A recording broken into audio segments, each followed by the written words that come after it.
Hello दोस्तों, आज हम देखेंगे आपका समझ रहे हैं क्या देखेंगे? आपका देखेंगे आपका फिजिक्स देखेंगे, जो कि आपका आरपीएफ, एसआई वगैरह, एएलपी और एसएससी, जेईई, रेलवे के सभी एग्जामों के लिए जो है कि साइंस में जो है कि साइंस बहुत महत्वपूर्ण है। उसमें 30 क्वेश्चन आते हैं। 30 क्वेश्चन के हिसाब से आज हम चैप्टर नंबर 1 आपका देखेंगे फिजिक्स में आपका चैप्टर नंबर 1 देखेंगे, जिसका नाम है, आपका जानते हैं क्या नाम है? जिसका नाम है आपका भौतिक विज्ञान, जो है कि फिजिक्स है। फिजिक्स का जो है चैप्टर नंबर 1 देखेंगे। या चैप्टर नंबर 1 में क्या मापन, मात्रक, मापन तथा त्रुटि, यानी पहला चैप्टर है। इसमें देखेंगे आपका कि मापन क्या होता है, मात्रक क्या होता है और त्रुटि कितनी होती है, किस टाइप की त्रुटि होती है, इसके बारे में हम पढ़ेंगे। ठीक है दोस्तों, आगे हम इस तरह से अपना पढ़ते जाएंगे और एक एक चैप्टर करके धीरे धीरे हम इसको कंप्लीट करेंगे। और आपको ये बहुत ज्यादा बेनिफिशियल होगा। इसमें जो है कि क्वेश्चन के साथ साथ एमसीक्यू भी कराते जाएंगे। ठीक है दोस्तों, चलिए ठीक है। पहला आप इसमें देखिए, पहला क्या है आपका?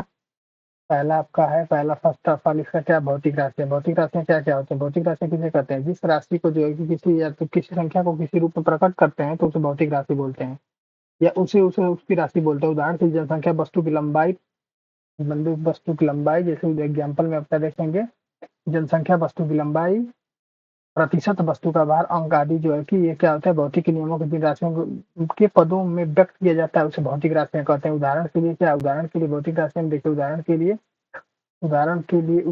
लिए क्या है, जैसे भौतिक राशि कौन कौन? उदाहरण के लिए लंबाई, ताप, द्रव्यमान, समय, दाब, बल, वेग, चाल, दूरी, विद्युत धारा, संवेग, घनत्व आदि जो है क्या है, ये भौतिक राशियां हैं। ठीक है, भौतिक राशियों के प्रकार के बारे में हम पढ़ेंगे। भौतिक राशियों के प्रकार के बारे में पढ़ेंगे।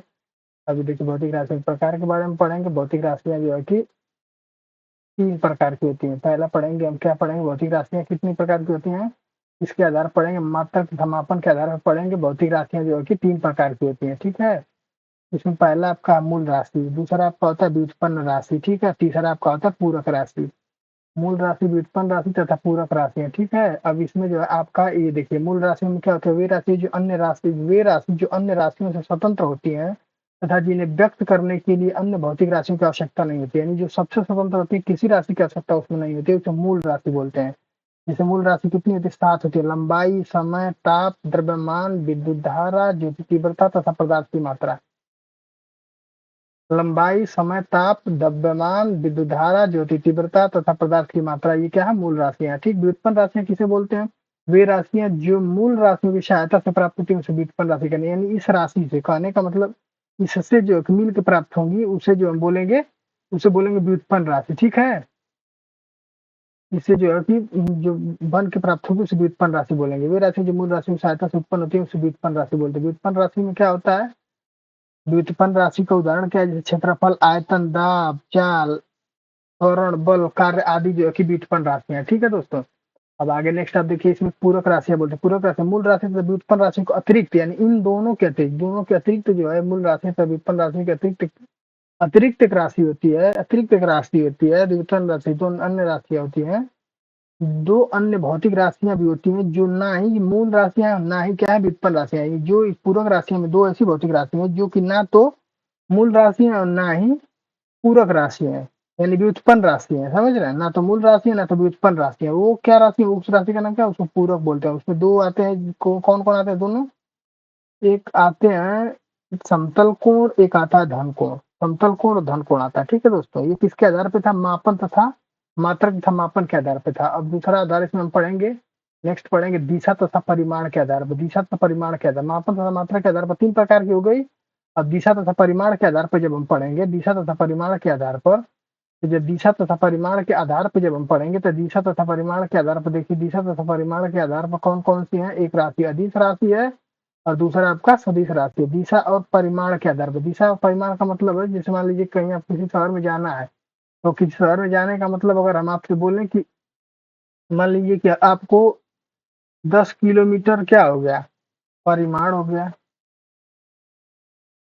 और हम बोलेंगे कि 10 किलोमीटर आपको साउथ में जाना है, तो आपको रास्ता बता दिए, तो 10 किलोमीटर अब साउथ में चले गए, 10 किलोमीटर। समझ रहे हैं, ये नॉर्थ हो गया, ये साउथ हो गया, ये ईस्ट हो गया, ये वेस्ट हो गया। तो साउथ में अब 10 किलोमीटर चले गए, आपको दिशा भी बता दिए और परिमाण हम बोल दिए कि 10 किलोमीटर आपको जाना है।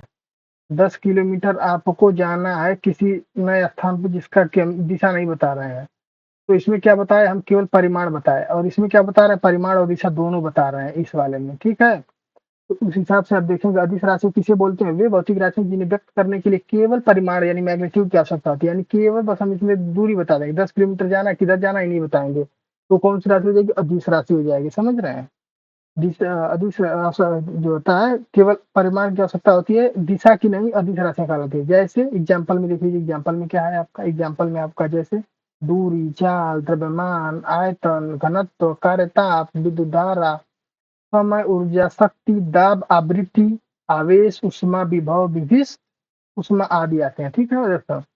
इतना तो एग्जाम्पल आप देखिए इसमें का, और आप देखिए अभी आप देखेंगे आपको जो है कि सदिश राशि, सदिश राशि में क्या होता है, दोनों चीज का पता चलता है। सदिश राशि में क्या पता चलता है, सदिश राशि वे भौतिक राशियां जिन्हें व्यक्त करने के लिए, वे सदिश राशियां वे भौतिक राशियां जिन्हें व्यक्त करने के लिए परिमाण के साथ साथ दिशा की भी आवश्यकता पड़ती है, उसे सदिश राशि बोलते हैं। जैसे सदिश राशि किसे बोलते हैं, जैसे परिमाण शास्त्र 10 किलोमीटर दक्षिण में जाना, 10 किलोमीटर उत्तर में जाना है, 15 किलोमीटर वहां जाना है,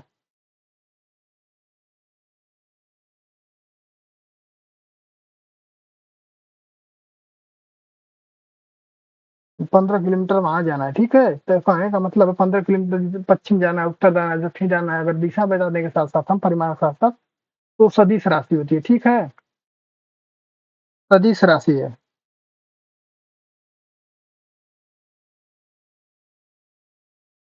सदिश राशि है, ठीक है। तो उसमें क्या होता है, सदिश राशि में आपका होता है, देखिए सदिश राशि में क्या होता है, जिन्हें व्यक्त करने के लिए परिमाण के साथ साथ, परिमाण के साथ साथ किसकी आवश्यकता होती है, परिमाण के साथ साथ दिशा की आवश्यकता होती है, ठीक है। दिशा की आवश्यकता होती है, एग्जाम्पल देखिए, जैसे विस्थापन, वेग, त्वरण, बल, संवेग, आवेग, भार, बल, आघूर्ण, कोणीय वेग, वैद्युत क्षेत्र, चुंबकीय क्षेत्र, चुंबकन तीव्रता, चुंबकीय आघूर्ण की तीव्रता आदि आते हैं, ठीक है दोस्तों, समझ में आ गया इतना। चलते हैं नेक्स्ट टॉपिक की तरफ। नेक्स्ट टॉपिक आपका क्या है, नेक्स्ट टॉपिक आपका है मेजरमेंट। मेजरमेंट का मतलब क्या होता है, मापन, यानी किसी चीज को किस में मापे, कैसे मापे, 2 लीटर दूध है, 2 लीटर दूध लीटर में मापते हैं, 5 किलो गेहूं है, 5 किलो यानी केजी में मापते हैं, तो उसी तरह मापन होता है। मापन के बारे में हम पढ़ेंगे, मापन के बारे में क्या दिया, किसी भौतिक राशि का उसके निश्चित मानक से तुलनात्मक अध्ययन, निश्चित मानक का मतलब कि उससे जो मानक माना गया उससे तुलनात्मक अध्ययन, यानी 5 किलो, यानी 5 किलो कोई बात होगा उससे उसका तुलना की जा रही है, किसी गेहूं का, चावल का, यानी कि बात वाले से उसकी तुलना होती है। जैसे 2 लीटर दूध है, तो 2 लीटर का पहले डब्बा लेंगे, उसमें 2 लीटर का दूध है, तो लीटर से उसी में उसके उसके अनुसार उसको मापेंगे, यानी कहने का मतलब है किसी भौतिक राशि को उसके निश्चित मानक से तुलनात्मक अध्ययन ही मापन कहलाता है। इसमें परिमाण व्यक्त करने के लिए केवल पूर्णांक का प्रयोग नहीं किया जाता, बल्कि मापन यंत्र का प्रयोग करके ही भौतिक राशियों का मापन किया जाता है। जैसे कहने का मतलब 5 किलो अगर कोई चीज गेहूं लेना है, तो गेहूं का मतलब क्या होगा, 5 किलो को पहले बांट लेंगे, तो बात क्या है, इसकी तुलना में ये गेहूं मिलेगा आपको। जैसे 2 लीटर दूध लेना है, 2 लीटर दूध लेना है, 2 लीटर दूध का मतलब 2 लीटर वाले बाट को जो है कि उसमें दूध डाला जाएगा, वो पूरा फुल करके उसको 2 लीटर मान लिया जाएगा, यानी उसकी तुलना में रखा जाएगा।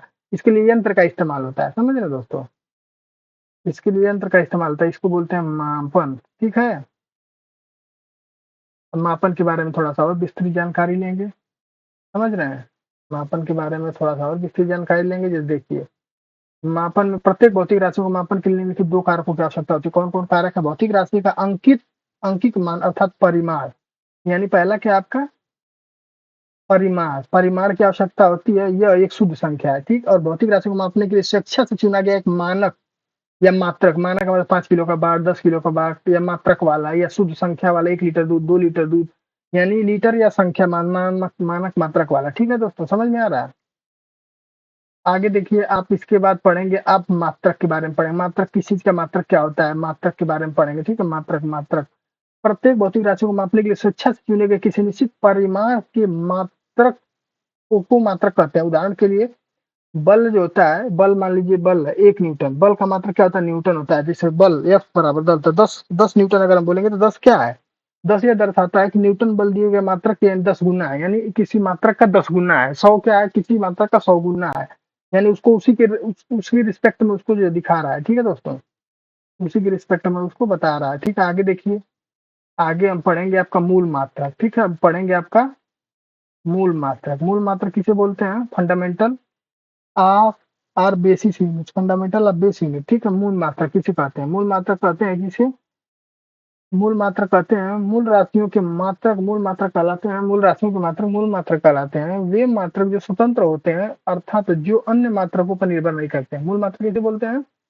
मूल मात्रक बोलते हैं मूल राशियों के मात्रक। मूल राशियां कितनी बताए थे? 7 बताए थे, ठीक। अब क्या बताया? वे मात्रक जो स्वतंत्र होते हैं, यानी 7 ये क्या स्वतंत्र है, अर्थात जो अन्य मात्रकों पर निर्भर नहीं करते, किसी पर निर्भर नहीं करते, मूल मात्रक कहलाते हैं। मूल मात्रक 7 होते हैं। देखिए मूल मात्रक कितने होते हैं? 7 होते हैं, ठीक।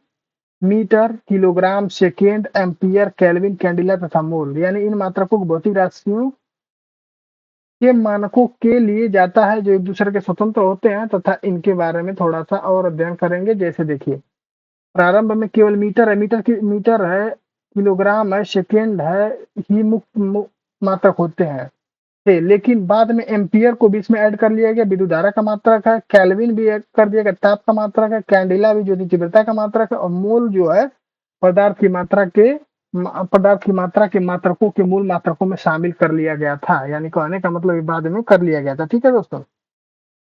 और ये जो 3 मात्रक पहले से लिए जाते थे, तो इनके बारे में थोड़ा सा ये जान लीजिए कि 3 लंबाई का मात्रक होता है मीटर, ये लंबाई का था, ये किलोग्राम का था, द्रव्यमान का था, ठीक है। और ये आपका सेकंड किसका था? समय का था। यानी पहले हम 3 मात्रक को लेकर चलते थे, लंबाई, द्रव्यमान और समय, और इसके मूल मात्रकों को, इसके मूल राशियों के मूल मात्रकों को लेकर चलते थे, मीटर, किलोग्राम और सेकेंड। बाद में हम इनको एम्पियर भी लाए। एम्पियर विद्युत धारा का होता है, एम्पियर जो है कि मात्रक होता है विद्युत धारा का। ज्योति तीव्रता का मात्रक होता है आपका, ज्योति तीव्रता पदार्थ, कैंडिला का मात्रक ज्योति तीव्रता होता है, केल्विन होता है ताप का मात्रक होता है, और आपकी पदार्थ की मात्रा का मात्रक क्या होता है? मोल होता है, ठीक है। इतना समझ में आया दोस्तों? चलिए ठीक है, आगे नेक्स्ट चलते हैं। नेक्स्ट पे देखेंगे नेक्स्ट मात्रक व्युत्पन्न मात्रक। अब हम पढ़ेंगे व्युत्पन्न मात्रक, ठीक है। और अब पढ़ेंगे व्युत्पन्न मात्रक, दूसरा पढ़ेंगे, नेक्स्ट पढ़ेंगे आपका व्युत्पन्न मात्रक। व्युत्पन्न मात्रक किसे बोलते हैं? वे राशियां या वे मूल राशियों के अतिरिक्त अन्य राशियों के मात्रकों को व्युत्पन्न मात्रक कहते हैं, जो मूल मात्रकों की सहायता से प्राप्त किए जाते हैं। किनकी सहायता से? इनकी सहायता से वो प्राप्त किए जाते हैं, ठीक है। इनकी सहायता से प्राप्त किए जाते हैं। उदाहरण के लिए कौन कौन से हैं? उदाहरण के लिए कौन कौन से हैं? देखिए क्षेत्रफल, आयतन, घनत्व, चाल, शक्ति, कार्य बल, ऊर्जा, त्वरण, संवेग के मात्रक आदि आते हैं। अगला देखिए इसमें पूरक मात्रक है। पूरक मात्रक किसे बोलते हैं? पूरक मात्रक किसे बोलते हैं? पूरक मात्रक बोलते हैं, पूरक मात्रक किसे बोलते हैं? देखिए पूरक मात्रक आपको किसे बोलते हैं? देखिए वे मात्रक जिनका उपयोग पूरक राशियों में किया जाता है, पूरक मात्रक कहलाते हैं। पूरक मात्रक न ही मूल मात्रक है और न ही व्युत्पन्न मात्रक। ये क्या है? न तो मूल मात्रक में आते हैं, न तो ये मूल मात्रक में आते हैं, और न ही व्युत्पन्न मात्रक में आते हैं, ये अलग है, ठीक है। ना तो ये मूल मात्रक, ना व्युत्पन्न मात्रक। जैसे समतल कोण और धन कोण जैसे अलग बताए थे, उसमें पूरक मात्रक में 2 मात्रक बताए थे, 2 राशि बताए थे पूरक राशि में, उनके दोनों के मात्रक है। देखिए समतल कोण और आपका दूसरा क्या है? धन कोण। पहला है समतल कोण और दूसरा आपका क्या है? धन कोण। पहला समतल कोण और दूसरा आपका क्या है? धन कोण। ये अलग अलग मात्रक है, पहला समतल कोण है, दूसरा जो है धन कोण मात्रक है। ये पूरक मात्रक है, यानी ये रेडियन और इसका स्टेरेडियन, यानी ये इसको बोलते हैं रेडियन, रेडियन का मात्रक है, इसको बोलते हैं स्टेरेडियन। इसको रेडियन का मात्रक बोलते हैं और इसको बोलते हैं स्टेरेडियन। ये स्टेरेडियन का मात्रक है, ठीक है दोस्तों। अब आगे नेक्स्ट चलते हैं। नेक्स्ट के बारे में पढ़ेंगे मात्रकों की पद्धतियों के बारे में पढ़ेंगे, मात्रकों की पद्धतियों के बारे में पढ़ेंगे, ठीक है दोस्तों। मात्रकों की पद्धतियों के बारे में पढ़ेंगे, ठीक है। जैसे आप मात्रकों की पद्धतियों के बारे में नाम सुने होंगे, मात्रकों की पद्धतियों के बारे में आप नाम सुने होंगे, ठीक है। जैसे देखिए मात्रकों की पद्धतियों के बारे में कौन सा नाम है? पहला देखिए मूल मात्रक तथा व्युत्पन्न मात्रकों का समूह मात्रकों की पद्धति कहलाता है। यानी मूल मात्रक तथा व्युत्पन्न मात्रकों का ही समूह जो है कि कौन सा क्या कहलाता है? मात्रकों की पद्धति कहलाता है। मात्रकों की 3 पद्धति हम पढ़े थे, देखिए पढ़े हैं, क्या क्या पढ़े हैं? एमकेएस पद्धति, दूसरा पढ़े हैं आपका सीजीएस पद्धति, और तीसरा पढ़े हैं एफपीएस पद्धति, ठीक है। एमकेएस, सीजीएस और एफपीएस पद्धति। एमकेएस में क्या होता है? लंबाई। एमकेएस में क्या होता है? एमकेएस में होता है आपका लंबाई, लंबाई का मात्रक मीटर। एमकेएस में होता है लंबाई का मात्रक मीटर, द्रव्यमान का मात्रक किलोग्राम और समय का मात्रक सेकेंड होता है, ठीक है। एमकेएस में लेते हैं इस तरह।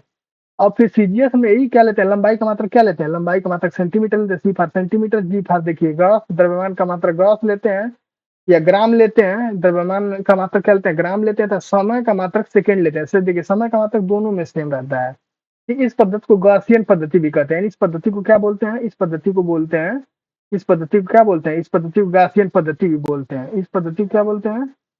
इस पद्धति को आप देखिए गासियन पद्धति भी बोलते हैं। इसको क्या बोलते हैं? गासियन पद्धति। किसको बोलते हैं? सीजीएस पद्धति को।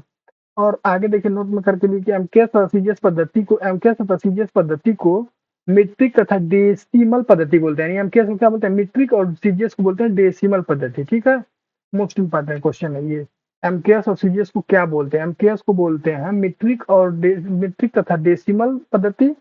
मीट्रिक तथा सीजीएस को बोलते हैं डेसिमल पद्धति। एफपीएस पद्धति में क्या फुट पाउंड सेकंड होता है, इसको बोलते हैं। इसको सेमीग्राम सेकंड बोलते हैं। इसको मीटर किलोग्राम सेकंड बोलते हैं। यानी सेमी होता है, यानी मात्रक तीन ही का बताएंगे, तीन के बारे में बताएंगे। देखिए फुट किसका बोलते हैं? फुट इसमें लंबाई का ही मात्रक फुट होगा।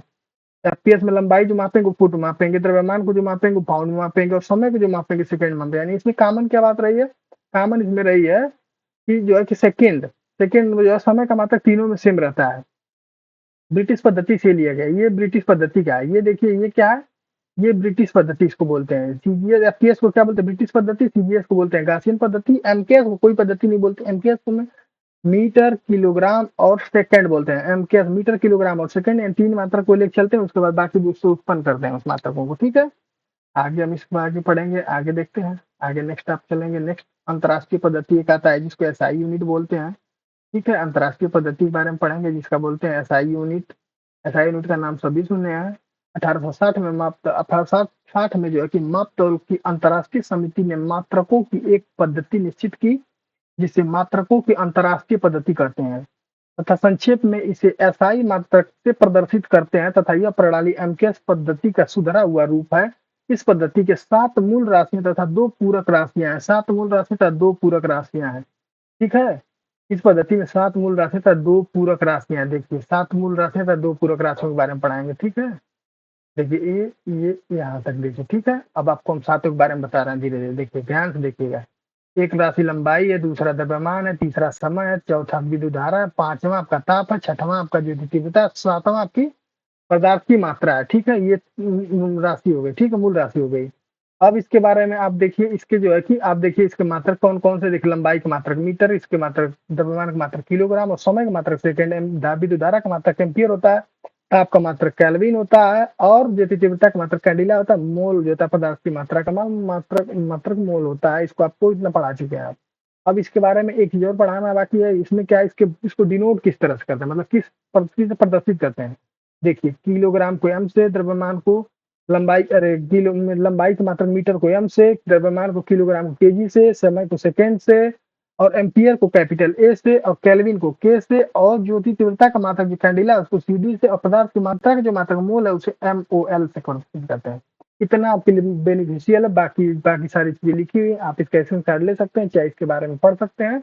मेन रूप से जो इंपॉर्टेंट था हम आपको बता दिया। अब आगे चलते हैं। नेक्स्ट नेक्स्ट देखिए। नेक्स्ट अब दो पढ़िए। देखिए ये दो है। नेक्स्ट में क्या है आपका, देखिए ये एसआई पद्धति में पूरक तथा उसके मात्रक है, संकेत और मात्रक है। पूरक राशियां देख रहे हैं, ये पूरक मात्रक है, संकेत है और परिभाषा है उसके, जिस पर से लिया गया है ये। ठीक अब इसमें देखिए आपका पूरक मात्रक में समतल कोण था, एक धन कोण था। दो मात्रक उसमें पूरक में पड़े थे, दो मात्रक उसमें पड़े थे। अब देखिए उनके मात्रक देखिए, एक रेडियन था, एक क्या स्टेरेडियन था। अब इनको प्रदर्शित किससे करते हैं, ये इंपॉर्टेंट है। प्रदर्शित जिसको करते हैं रेडियन से, आरएडी से प्रदर्शित करते हैं, इसको एसआर से प्रदर्शित करते हैं। Steradian, radian and steradian. ठीक है, बाकी परिभाषाएं उनके लिए लिखी गई। परिभाषाएं बहुत इंपॉर्टेंट नहीं है, आप देख सकते हैं। बाकी जरूरत के हिसाब से एग्जाम पॉइंट ऑफ व्यू देखते हुए जरूरी नहीं है।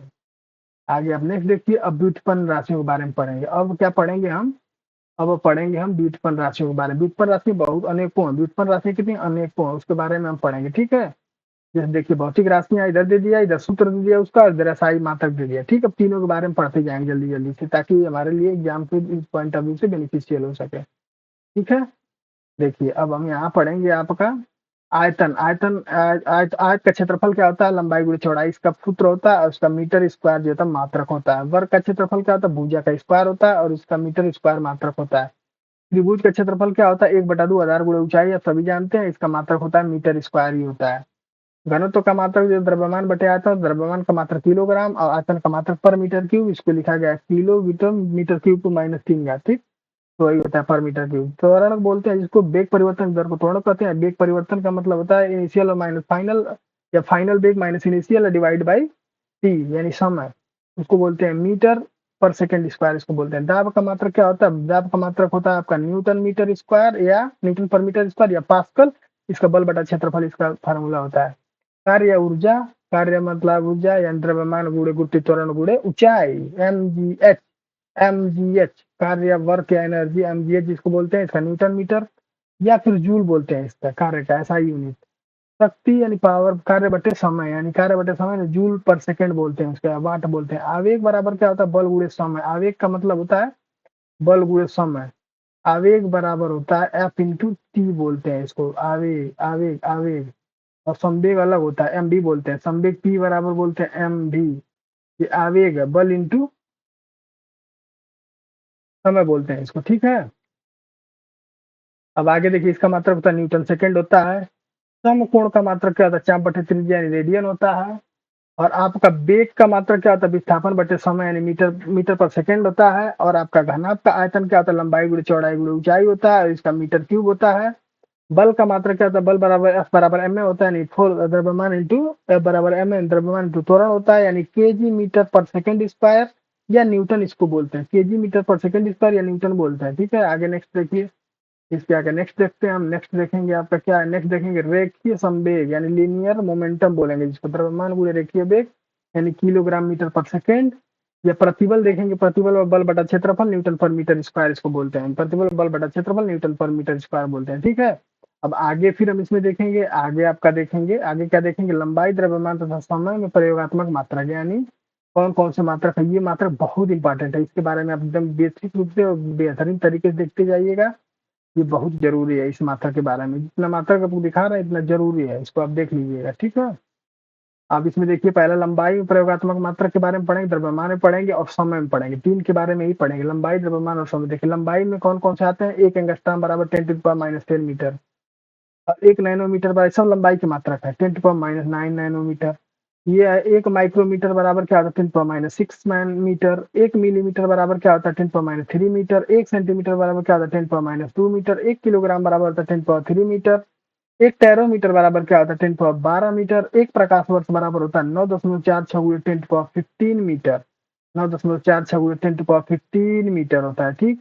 या 10⁻16 मीटर होता है, ठीक है।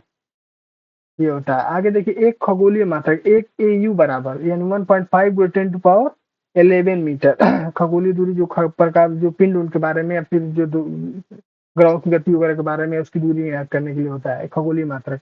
एक पार्सेक होता है 3.26 प्रकाश वर्ष यानी 3.083 × 10⁻18 मीटर होता है। एक मील बराबर क्या होता है? 17.60 गज। 1760 गज होता है। एक मील बराबर 1760 गज यानी 1.6 किलोमीटर। 1.6 किलोमीटर यानी एक मील में कितना होता था? जैसे लोग पहले बोलते थे 1 मील चले, 2 मील चले, 4 मील चले, यानी वो एक मील में कितना चलते थे? 1.6 किलोमीटर ही चलते थे वो, ठीक है। अब आगे आप देखिए, एक फर्मी मीटर बराबर क्या होता है? 10⁻15 मीटर होता है। एक फर्मी मीटर बराबर 10⁻15 मीटर होता है, ठीक है दोस्तों। अब आगे जो है कि आप अगला देखिए, इनका देखिए द्रव्यमान वाले में, ठीक है। द्रव्यमान वाले में, द्रव्यमान का देखिए, एक माइक्रोग्राम बराबर क्या होता है? 10⁻9 किलोग्राम। एक मिलीग्राम बराबर क्या होता है? 10⁻6 किलोग्राम या 10⁻3 ग्राम, ठीक है। 10⁻3 ग्राम, ठीक है। 10⁻3 ग्राम होता है, ठीक है। अब आगे देखिए, आपका एक ग्राम बराबर, एक ग्राम बराबर क्या होता है? एक ग्राम बराबर आपका क्या होता है? एक ग्राम बराबर क्या होता है? एक ग्राम बराबर 10⁻3 किलोग्राम यानी एक ग्राम बराबर आपका होता है 10⁻3 किलोग्राम। या आपका दूसरा होता है एक कुंटल बराबर 10⁻2 किलोग्राम। एक मीट्रिक टन बराबर 1 मीट्रिक टन बराबर, एक कुंटल बराबर 100 किलो या 10⁻2 किलोग्राम। एक मीट्रिक टन बराबर 10⁻3 किलोग्राम। एक परमाणु द्रव्यमान मात्रक जो होता है 1.6 × 10⁻27 किलोग्राम। एक पाउंड बराबर होता है 0.45। एक पाउंड बराबर होता है 0.45। एक पाउंड बराबर होता है 0.4537 किलोग्राम यानी 450 ग्राम लगभग, या लगभग 450 ग्राम इसको बोलते हैं। या फिर 4.537 किलोग्राम। एक चंद्रशेखर सीमा बराबर 1.4 इंटू सूर्य का द्रव्यमान या फिर 2.8 गुणे 10⁻30 किलोग्राम बोलते हैं इसको। एक स्लग बराबर क्या होता है? 14.59 किलोग्राम होता है एक स्लग बराबर 14.59 किलोग्राम होता है। ठीक है दोस्तों, इतना आप समझ गए। अब आगे नेक्स्ट देखिए, एक पीको सेकंड बराबर क्या होता है? 10 यानी ये किसका मात्रक है? समय का मात्रक। 10 से एक पीको सेकंड बराबर 10⁻12 सेकंड। एक नैनो सेकंड बराबर होता है 10⁻9 सेकंड। एक माइक्रो सेकंड बराबर होता है 10⁻6 सेकंड। एक मिली सेकंड बराबर होता है 10⁻3 सेकंड। एक मिनट बराबर कितना होता है? 60 सेकंड। एक घंटा बराबर होता है 60 मिनट। और 60 मिनट को कितना करते हैं? 3600 सेकंड बोलते हैं। यानी एक दिन में कितने घंटे होते हैं? 24 घंटे होते हैं। 1440 मिनट होते हैं। 86,400 सेकंड होते हैं। एक सप्ताह में कितने दिन होते हैं? 7 दिन होते हैं। एक चंद्रमास बराबर होता है 27.3 दिन। 27.3 दिन या 4 सप्ताह बोलते हैं एक चंद्रमास बराबर। एक सौर मास बराबर 30 दिन या 31 दिन या 28 या 29 दिन, जैसे फरवरी का महीना होता है। यानी एक सौर मास, इसको सौर मास बोलते हैं। मास यानी महीने का दिन। 30 दिन, 28 दिन, 31 दिन, जो भी आ जाए उसमें। एक वर्ष बराबर 365 से 1/4 दिन होता है या 365 दिन होता है, या 365 दिन के लगभग इसको मान लेते हैं बराबर। एक लीप वर्ष बराबर होता है 366 दिन लीप वर्ष में होता है। बाकी फरवरी का महीना उसमें 29 दिन का होता है। अगर लीप वर्ष नहीं है तो 365 दिन होगा। एक सौर दिन बराबर होता है 86,400 सेकेंड। एक सौर दिन बराबर होता है 86,400 सेकेंड। और एक सेक बराबर क्या होता है? 10⁻8 सेकेंड। 10⁻8 सेकेंड होता है एक सेक बराबर। ठीक है, अब आगे देखिए, आगे पढ़ते हैं। अब पढ़ेंगे आपका, हम मात्रकों का रूपांतरण करना पड़ेंगे। ठीक है दोस्तों, अब पढ़ेंगे हम, क्या पढ़ेंगे? आपका मात्रकों का रूपांतरण कैसे करते हैं। मात्रकों का रूपांतरण, कन्वर्जन करना है। कुछ मात्रक दिए गए हैं जिसका रूपांतरण करना है। इसी द्रव्यमान के रूपांतरण में देखिए, द्रव्यमान में कुछ मात्रक दिए गए हैं, देखिए इसके बारे में थोड़ा देखते हैं।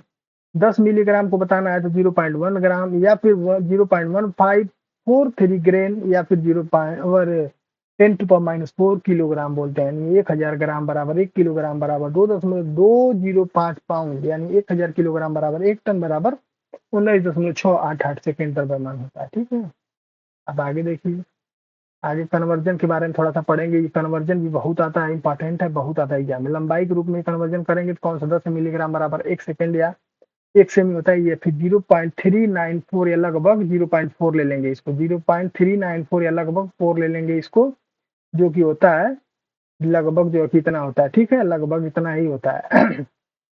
लगभग जो है कि इतना ही होता है। ठीक है, अब इसमें जो है कि 10 mm बराबर होता है 1 सेंटीमीटर बराबर 0.394 इंच होता है। 100 सेंटीमीटर बराबर 1 मीटर या 39.4 इंच या 10 to 1.094 यार्ड होता है। या 1000 मीटर बराबर क्या होता है? 1 किलोमीटर या 0.614 मील, या 1 फुट बराबर कितना होता है? 0.3048 मीटर। क्षेत्रफल का रूपांतरण में यही है। 4646 वर्ग मीटर बराबर 1 एकड़ बोलते हैं। 1 एकड़ खेत में कितना वर्ग मीटर होता है? मोस्ट इंपॉर्टेंट है। 1 एकड़ में ये कितना होता है? 1 एकड़ में होता है 4646 वर्ग मीटर बराबर 1 एकड़। 1 एकड़ में होता है 16 मंडा। अपनी तरफ से जहाँ मंडा चलता होगा मंडा, या 32 बिस्वा, ये भी चलता है। ठीक है, 32 बिस्वा ये भी हो जाएगा। ठीक है दोस्तों, और आगे आप देखिए, आगे इसके बाद आपका क्या होता है? 1 हेक्टेयर बराबर होता है 2.5। 1 हेक्टेयर बराबर 2.5 एकड़ होता है। यानी 1 हेक्टेयर बराबर कितना होता है? 2.5 हेक्टेयर। यानी कहने का मतलब कितना होता है? 16 × 2.5 कर देंगे तो यानी 40 मंडा हो जाएगा। यानी 4 बीघा हो जाएगा। 4 बीघा यानी 80 बिस्वा हो जाएगा। ठीक है, इतना होता है। इतना समझ में आ गया? इतना होता है। 1 हेक्टेयर बराबर 2.5 एकड़ होता है। 100 हेक्टेयर बराबर 1 वर्ग किलोमीटर होता है। 100 हेक्टेयर बराबर वर्ग 1 वर्ग किलोमीटर। 1 वर्ग मील बराबर कितना होता है? 2.6 वर्ग हेक्टेयर तथा 256 हेक्टेयर तथा 640 एकड़। आयतन के रूपांतरण के बारे में पढ़ेंगे। 10 ml बराबर क्या होता है? 1 सेंटीलीटर या 0.018 प्रिंट या 0.021 क्यूएस प्रिंट। और 100 सेंटीमीटर बराबर क्या होता है? 100 सेंटीलीटर बराबर 1 लीटर और 1.76 फीट होता है। 10 लीटर बराबर 1 डेका लीटर होता है। 2.2 गैलन होता है, या 2.63 यूएस गैलन होता है। 1 बैरल बराबर 158.9817 लीटर बोलते हैं। इसको लगभग लगभग हम आंसर में आता है हमारे 159 लीटर इसको बोलते हैं। 1 गैलन मोस्ट इम्पोर्टेंट है, ये मोस्ट इम्पोर्टेंट है, ठीक है। और 1 गैलन में जो है कि 1 बैरल में जो है कि 1 बैरल वाला, ये बैरल वाला मोस्ट इम्पोर्टेंट है। 1 बैरल में कितना होता है? 158.9 आसपास 6 लीटर या लगभग 159 लीटर होता है 1 बैरल में तेल। और 1 गैलन में कितना होता है? 1 गैलन में आपका होता है 3.785 लीटर। जैसे हम विदेश विदेश में अमेरिका वगैरह अन्य देशों में गैलन में तेल भरे जाते हैं, 1 गैलन, 2 गैलन, 3 गैलन, 4 गैलन में। 1 गैलन में 3.78 लीटर तेल भरे जाते हैं, ठीक है। उसी हिसाब से देखते हैं इसको, ठीक। आगे देखते हैं। अब आगे आपका देखते हैं, इसमें जो है कि आपका दिया हुआ है ये 10 के विभिन्न घातों वाले पूर्व लग्न, यानी कौन कौन से ऐसे राशि हैं जिसमें 10 के घात होते हैं, ठीक। अब इसमें हम आपका दिखाएंगे आपको, देखिए ये आपका होता है, ये देखिए आपका युक्ता, युक्ता 22 परिवर्तित होता है, 10 के बाद 24 होता है। जिट्टा, जिट्टा जेठ से 10 के बाद 21 होता है। एक्सा, एक्सा को ई से प्रदर्शित करते हैं, 10 पर 18 घात होता है। पेटा, पेटा पी से 10 पर 15 घात, जिसमें टेरा लगा होता है टी से 10 पर 11 घात होता है। जिसमें गीगा लगा हो उसमें जी से, और उसको जो है कि 10.9 से करते हैं, ठीक है। 10.9 घात होता है उस पर। मेगा जो होता है एम से प्रदर्शित करते हैं, इसको 10 घात होता है। किसी में किलोग्राम लगा होता है, जैसे 2 किलोग्राम, तो केजी होता है 10.3 घात होता है। हेक्टो, हेक्टो एच से होता है 10.2 घात होता है। डेका, डेका डी से होता है 10 पर 1 घात होता है। अब जैसे देशी बोलते हैं इसको माइनस में होता है 10 पर -1। सेंटी बोलते हैं 10 पर- सेंटीमीटर होता है इसको। और सी से दिखाते हैं। और इसके बाद आपका देसी हो गया, सेंटी हो गया। मिली देखते हैं, मिली का होता है 10 पर -3 मिली घात होता है। माइक्रो का होता है, माइक्रो में 10 पर-6 घात होता है, ठीक है। और नैनो का होता है 10 पर-9 घात होता है। पीको का होता है 10 पर-12 घात होता है। फैमटो का होता है, एफ से दिखाते हैं 10 पर-15 घात होता है। एटो का होता है, एस दिखाते हैं 10 पर-18 होता है। जेमटो का दिखाते हैं, जेप्टो का दिखाते हैं जेड से 10 पर-21 होता है। एक्टो का दिखाते हैं वाई से 10 पर-24 होता है, ठीक है दोस्तों। इसको भी आप देख लीजिएगा एक बार। और आगे आप देखिए, आगे कुछ के बारे में पढ़ेंगे, जैसे भौतिक राशियों उनकी बीमाएं के बारे में पढ़ेंगे। भौतिक राशियों उनकी बीमाएं, भौतिक राशियों की बीमाएं कैसे निकालते हैं। किसी भौतिक राशि का मात्रक तथा मूल मात्रकों के पदों को व्यक्त करने के लिए मूल मात्रकों पर जो घातें लगाई जाती हैं, उस भौतिक राशि की बीमाएं कहलाती है। भौतिक राशि दोनों और कोष्टक बना के, यानी ब्रैकेट बना के लगाकर तथा उनकी भौतिक राशियों की बीमाएं प्राप्त करते हैं। बीमाएं किसी राशि के परिमाण की नहीं दर्शाती हैं, अर्थात 10 मीटर लंबाई, 100 मीटर लंबाई, और दोनों की बीमाएं क्या हो सकती है। जैसे मान लीजिए कोई लंबाई हो 5000 मीटर, 1000 मीटर, कुछ भी हो, अगर लंबाई की बीमा अगर पूछेगा आपसे तो क्या बोलेंगे? पहले बात तो ब्रैकेट बनाएंगे, और लंबाई की बीमा केवल एल, लंबाई मीटर में होता है, इसकी बीमा एल से डिनोट करते हैं, इस तरह बताएंगे, ठीक है दोस्तों। आगे देखिए, भौतिक राशि तथा उनकी बीमाओं का रूपांतरण। यांत्रिकी रूपांतरण में लंबाई का मात्रक, लंबाई हो गया, द्रव्यमान हो गया, समय हो गया, ताप हो गया, विद्युत धारा हो गया, ज्योति तीव्रता हो गया, तथा पदार्थ की मात्रा हो गया। ये मूल राशियां, और इनको किससे प्रदर्शित करते हैं इनके बारे में देखिए। लंबाई को एल से, द्रव्यमान को एम से, और आपका इसका समय को टी से, और आपका ताप को थीटा से, और आपका धारा को ए से, और आपका जो तीव्रता की मात्रा कैंडिला होता है उसको सीडी से, और पदार्थ की मात्रा एम से, मोल से, एम से प्रदर्शित करते हैं। इतना आप जानते थे, पहले भी आपको बताया जा चुका है, ठीक है। इतना आप जानते थे, आपको पहले भी ये बताया जा चुका था, ये बात, ये चीजें, ठीक है। अब आप इसके बारे में थोड़ा सा और देख लीजिए। अब इसके बारे में थोड़ा सा आप और देख लीजिए, समझ रहे हैं। और इनके अलावा जैसे व्युत्पन्न राशियां, एमएलटी को विभिन्न घातों के रूप में लिखा जाता है। एमएलटी घातों को ही उस भौतिक राशि की बीमाएं कहते हैं, ठीक। अब आगे देखिए, आप आगे आगे नेक्स्ट बढ़ते हैं। आगे आपका दिया हुआ है, क्या दिया हुआ है आपका आगे, आगे आपका दिया हुआ है ये दिया हुआ आपका आगे आपका बीमी सूत्र तथा बीमी समीकरण, डायमेंशन क्या दिया हो, dimension formula and dimension equation, dimensional equation. वह संकेतांक व्यंजक जो दी गई भौतिक राशियों को मूल राशियों में विमा एमएलटी थीटा एक के रूप पदों के रूप में लिखने पर प्राप्त होता है, उस भौतिक राशि को बीमी सूत्र बोलते हैं। उदाहरण के लिए जैसे देखिए, उदाहरण एग्जाम्पल दिया हुआ है।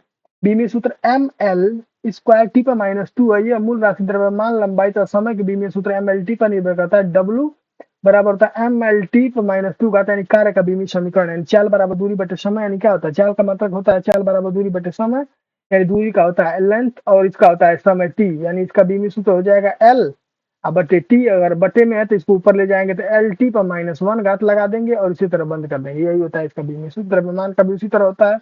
द्रव्यमान बल का होता है द्रव्यमान गुणे त्वरण, या द्रव्यमान गुणे वेग परिवर्तन की दर, यानी द्रव्यमान गुणे दूरी बटे समय का स्क्वायर, यानी एम एल टी स्क्वायर और एम एल टी पर -2 यानी एम एल टी, यानी बल का क्या होगा बीमा, एम एल टी पर -2 हो गया। ठीक है, बल की बीमा होगी एम एल टी -2। बीमाहीन राशियां कौन कौन सी होती है, बीमाहीन राशियों के बारे में थोड़ा सा जानकारी प्राप्त कर लेते हैं। बीमाहीन राशियां वे भौतिक राशि जिनकी बीमा शून्य होती है। बीमा क्या होती है, शून्य होती है, इस बात को ध्यान रखिए, जिनकी बीमा क्या होती है, शून्य होती है, उन्हें बीमाहीन भौतिक राशियां बोलते हैं। उन्हें क्या बोलते हैं, बीमाहीन भौतिक राशियां बोलते हैं। जैसे कौन कौन से एग्जाम्पल में आप देख लीजिए, जैसे पहला आप देखिए, इसमें कोण कोण की कोई बीमा नहीं होती है, धन कोण की कोई बीमा नहीं होती, अपेक्षित घनत्व का कोई बीमा नहीं होता, विशिष्ट ऊर्जा का कोई बीमा नहीं, पायसन का कोई बीमा नहीं होता, अनुपात का कोई बीमा नहीं होता, विकृति का बीमा नहीं होता, और अपवर्तनांक का बीमा नहीं होता। जैसे आप एग्जाम्पल के तौर पे एक समझ लीजिए, एक समझा दे रहे हैं आपको। जैसे विकृति बोलते हैं, विकृति का मतलब होता है change in length upon original length बोलते हैं उसको, एल।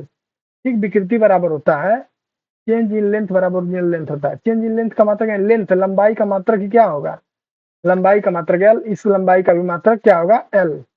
यानी बीमा इसकी एल एल हो जाएगी, और लंबाई का मात्रक क्या हो जाएगा, मीटर हो जाएगा। इसका भी मीटर और इसका भी मीटर हो जाएगा। अगर हम इसको इसको दिखाएंगे मीटर बटे मीटर करेंगे तो ये आपस में क्या हो जाएंगे, कट जाएंगे। तो यानी एल बटे एल भी करेंगे तो ये कट जाएंगे, यानी जीरो आ जाएगा। इसकी बीमा क्या हो गई, जीरो हो गई, कट के वन हो गई, या वन हो गई या जीरो मान लीजिए। ये कट के जीरो ही हो जाता है, लेकिन वन इसको डिवाइड करने पर तो वन आता है, लेकिन मात्रक के अनुसार ये जीरो हो जाएगी, यानी शून्य हो जाएगा, यानी बीमाहीन राशि हो जाएगी। उसी तरह समझ पा रहा है। इसी तरह ये भी है, कोण, धन कोण, अपेक्षित घनत्व, विशिष्ट ऊष्मा, पायसन, अनुपात, विकृति, अपवर्तनांक है। ठीक, अब आगे आप देखिए, आगे नेक्स्ट आप देखेंगे, अब नेक्स्ट नेक्स्ट वाला देखेंगे, अब क्या दिया हुआ, बीमाओं में के उपयोग दिया हुआ है। बीमाओं के मुख्यतः 3 प्रकार के उपयोग है। कौन कौन से उपयोग है बीमाओं के, समीकरण सजाती है या नहीं है इसकी जांच करने के लिए, भौतिक राशियों के बीच संबंध स्थापित करने के लिए, किस तरह संबंध है उनके, और संबंध स्थापित करने के लिए, और क्या मात्रकों को एक प्रणाली दूसरी प्रणाली में क्या करने के लिए, परिवर्तन करने के लिए। ठीक, 3 प्रकार से इसका हम इस्तेमाल करते हैं मात्रकों का उपयोग करके। ठीक है, अब आगे आप देखिए, अब आगे आपका देखिए, कुछ भौतिक राशि बीमी शुद्ध, जैसे लंबाई, क्षेत्रफल, जैसे दिया हुआ है आपका, ये दिया हुआ है लंबाई, ये दिया हुआ क्षेत्रफल, लंबाई इसका जो है कि लंबाई का एल एल गुणे और एल स्क्वायर होगा, यानी एम पे जीरो, एल स्क्वायर टी पे -0, ये होता है मात्रक। आयतन का लंबाई को चौड़ाई की ऊंचाई होता है, एल क्यूब हो जाएगा।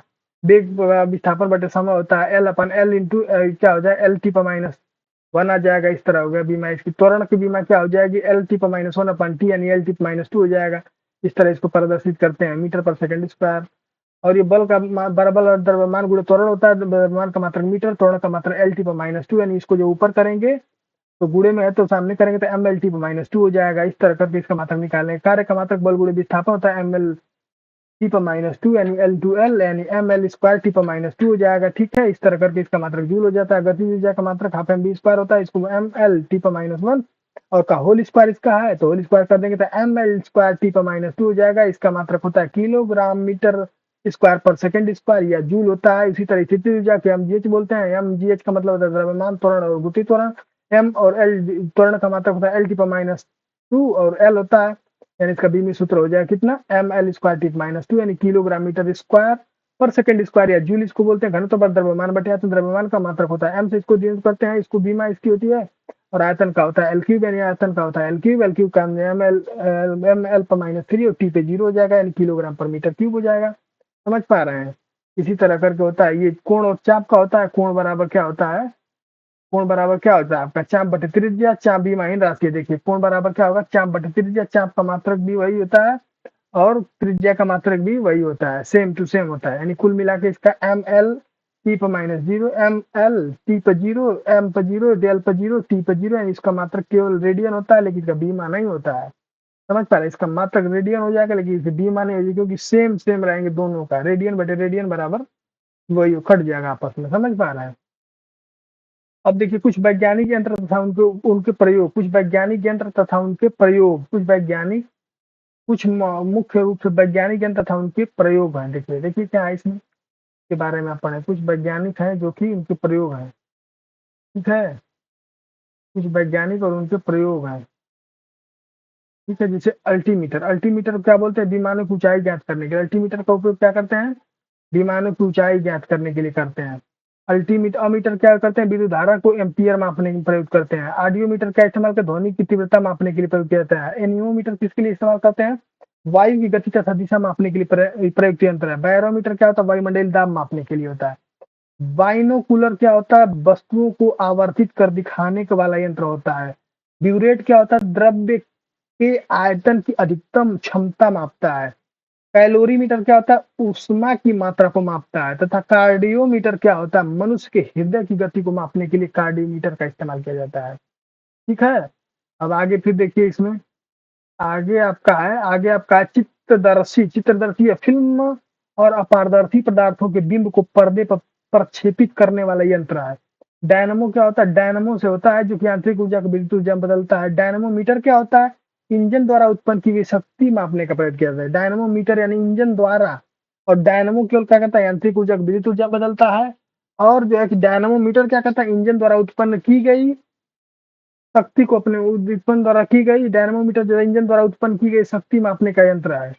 इलेक्ट्रोमीटर क्या होता है? विभवांतर मापने का यंत्र है। इलेक्ट्रोस्कोप क्या है? विद्युत आवेश की उपस्थिति बताने का यंत्र है। इंडोस्कोप क्या? मानव शरीर के अंदर के भाग को देखने हेतु प्रयुक्त यंत्र है। फायदोमीटर क्या होता है? समुद्र की गहराई मापने के लिए इम्पोर्टेंट होता है, समुद्र गहराई मापने के लिए। इसमें से मेन इंपॉर्टेंट ये भी है, ये भी है आपका, ये भी है, ये भी है, कार्डियो वाला, कैलोरी वाला, ये सब जितना इसमें सब इंपॉर्टेंट है। आप इसको एक बार ध्यान से देख लीजिएगा, ठीक है। आगे देखिए इसमें आप आगे आगे गैल्वेनोमीटर क्या होता है? विद्युत धारा की प्रबलता को मापने के लिए होता है। हाइड्रोमीटर क्या होता है? द्रव्यों का अपेक्षित घनत्व मापने वाला यंत्र होता है। हाइड्रोफोन क्या होता है? पानी के अंदर ध्वनि तरंगों की गणना करने के काम आने वाला उपकरण है। हाइग्रोमीटर क्या होता है? वायुमंडलीय आर्द्रता को मापने के लिए होता है। लैक्टोमीटर दूध की शुद्धता मापने के लिए होता है। मैनोमीटर क्या होता है? गैस का दाब मापने के लिए होता है। और गैस का दाब मापने के लिए होता है। माइक्रोफोन क्या होता है? ध्वनि तरंगों को विद्युत तरंगों में परिवर्तित करने वाला होता है। माइक्रोस्कोप क्या होता है? सूक्ष्म वस्तुओं को आवर्धित रूप से देखने का यंत्र होता है। ओडोमीटर क्या होता है? वाहनों के पहियों द्वारा तय की गई दूरी को मापने वाला यंत्र होता है। पेरिस्कोप क्या होता है? ऐसी वस्तुओं को देखने का यंत्र जो देखने की सीमा से दूर है, जिसका कोई प्रत्यक्ष दृश्य नहीं है। पेरिस्कोप ऐसी वस्तुओं को देखने का यंत्र जो सीमा से दूर हो, यानी जिसका कोई दिखने का कोई वो नहीं हो, उसको किससे देखते हैं? पेरिस्कोप से देखते हैं। फोनोग्राफ क्या होता है? ध्वनि लेखन के काम आने वाला उपकरण, फोनोग्राफ। फोटोमीटर क्या होता है? फोटोमीटर दो स्रोतों के प्रदीपन तथा तीव्रता की तुलना करने के काम आने वाला उपकरण होता है, जिसको फोटोमीटर बोलते हैं। अब इसका पायरोमीटर क्या होता है? यह विकिरण तापमापी है जिसके द्वारा ताप की या ताप का मापन किया जाता है। रडार क्या? दूर से आने वाले वायुयान की गति और दिशा ज्ञात करने वाला यंत्र होता है। रेडियोमीटर क्या होता है? विकिरण को मापने वाला यंत्र होता है। स्क्रू गेज क्या होता है? महीन तारों का व्यास मापने वाला होता है, स्क्रू गेज जिसको बोलते हैं। ठीक है। अब आगे आप देखिए, आगे इसको बोलते हैं सिस्मोग्राफ, किसमें? जो भूकंपी तीव्रता को मापने के लिए होता है। लवणता मापी किसमें? तो लवण नमक के घोल को की सांद्रता को मापने वाला यंत्र होता है। पाइरीलियोमीटर किसको मापने के लिए? सोलर रेडिएशन मापने के लिए होता है। पाइरहीलियोमीटर। स्पेक्ट्रोमीटर क्या होता है? इस यंत्र के माध्यम से विभिन्न प्रकार के स्पेक्ट्रमों का अध्ययन किया जाता है। स्पीडोमीटर क्या होता है? मोटर गाड़ियों की गति मापने का यंत्र होता है। स्फिग्नोमीटर क्या होता है? स्फिग्नोमीटर होता है धमनियों में रुधिर के दाब को मापने का उपकरण होता है। स्फायरोमीटर क्या होता है? किसी सतह की वक्रता मापने का यंत्र है। स्टेरियोस्कोप क्या होता है? द्विमीमीय चित्र लेने के काम आने वाला यंत्र होता है। स्टेथोस्कोप क्या होता है? हृदय तथा फेफड़ों की आवाज सुनने का यंत्र होता है।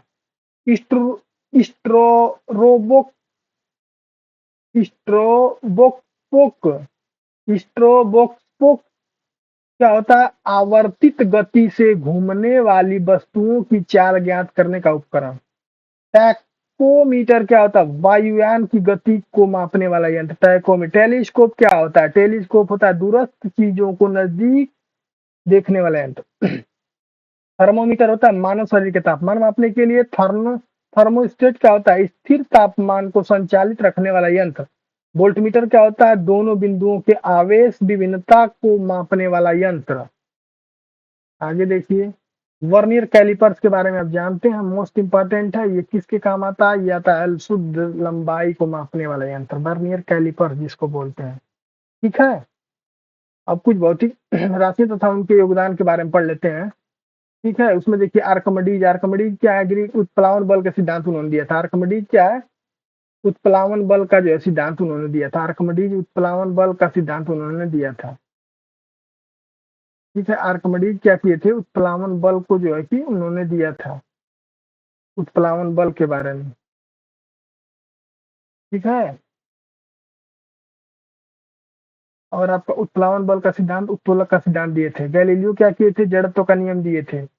आपका क्रिस्टियन हाइगेंस क्या किए थे, प्रकाश की तरंग सिद्धांत दिए थे। आइजैक न्यूटन क्या दिए थे, गुरुत्वाकर्षण का ब्रह्मांड का नियम तथा गुरुत्व तथा गति के नियम परिवर्तन दूरदर्शी के लिए। माइकल फैराडे क्या थे, चुंबकीय प्रेरणा के नियम दिए थे।